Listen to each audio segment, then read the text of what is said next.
नांदेडमध्ये ट्रॅक्टर आणि ट्रॉली विहिरीमध्ये पडलेले आहेत। 8 जण विहिरीमध्ये अडकल्याचं कळतं आणि या संदर्भामध्ये बचाव कार्य सुरू आहे। नांदेडच्या आलेगाव शिवारातली ही घटना आहे। विहिरीत पडलेले सगळे जण गुंज गावाचे रहिवासी आहेत। हळद काढणीसाठी येत असताना ट्रॅक्टर विहिरीत पडले। विहिरीत पडलेली 3 व्यक्ती आज आतापर्यंत बाहेर आल्यात असंही कळतंय। आपण ही थेट दृश्य बघतोय नांदेडमधली। इथे ट्रॉलीसह ट्रॅक्टर विहिरीमध्ये पडलेले आहेत आणि सध्या बचाव कार्य सुरू आहे। 8 जण अजूनही विहिरीमध्ये अडकल्याचं कळतंय। अनेक ग्रामस्थ सुद्धा जमा झालेले आहेत आणि बचाव कार्यासाठी प्रयत्न सुरू आहेत। नांदेडच्या आलेगाव शिवारातली ही घटना आहे। गुंज गावाचे रहिवासी असलेले 8 जण अजून सुद्धा विहिरीत अडकलेत।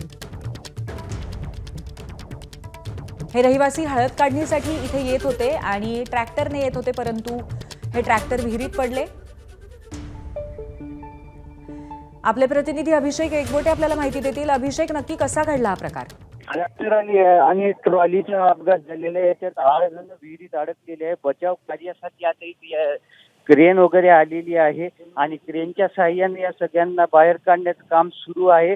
पोलिसांचा इथे चांगलाच बंदोबस्त पाहायला मिळत आहे। तसं गावातली सर्व नागरिक जे आहेत ते या कालव्याच्या दिशेने आता आलेले आहेत आणि काही वेळापूर्वी त्याचा दोरखंड विहिरीमध्ये टाकलेला आहे। त्यानंतर जे आहे ते बचाव कार्याला अंतिम टप्प्यात आलेलं आहे। पूर्वी अभिषेक, ही विहीर किती खोल आहे आणि आता सध्या अजून किती जण अडकलेत?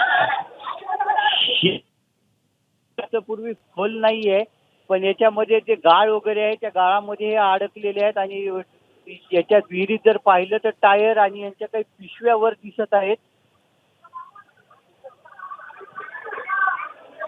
अभिषेक, केवळ माणसंच पडली का ट्रॅक्टर किंवा आणि ट्रॉलीचे काही भाग सुद्धा पडलेले आहेत खाली या विहिरीत?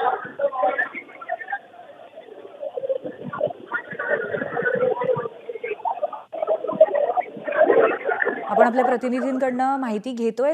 मात्र सध्या नांदेडमध्ये हा अपघात झालाय।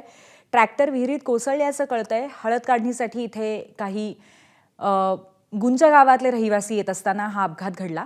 आतापर्यंत 3 जणांना इथून सोडवण्यात आलेलं आहे, बाहेर काढण्यात आलेलं आहे विहिरीतनं, परंतु 8 जण अजूनही अडकलेले होते। मात्र आमच्या प्रतिनिधींनी नुकतंच सांगितल्याप्रमाणे आता अंतिम टप्प्यामध्ये बचाव कार्य आलेलं आहे।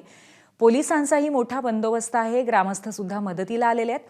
नक्की हा प्रकार कसा घडला हा एक मात्र मोठा प्रश्न आहे, कारण आजूबाजूला शेत दिसतंय आणि त्याचबरोबर मध्येच असलेल्या या विहिरीमध्ये एकमेकांबरोबर धडक झाल्यामुळे ट्रॅक्टर आणि ट्रॉली पडल्याचं कळतंय आणि त्यामुळे जे त्यातील प्रवासी होते, जे शेतमजूर होते, ते सुद्धा विहिरीमध्ये पडले।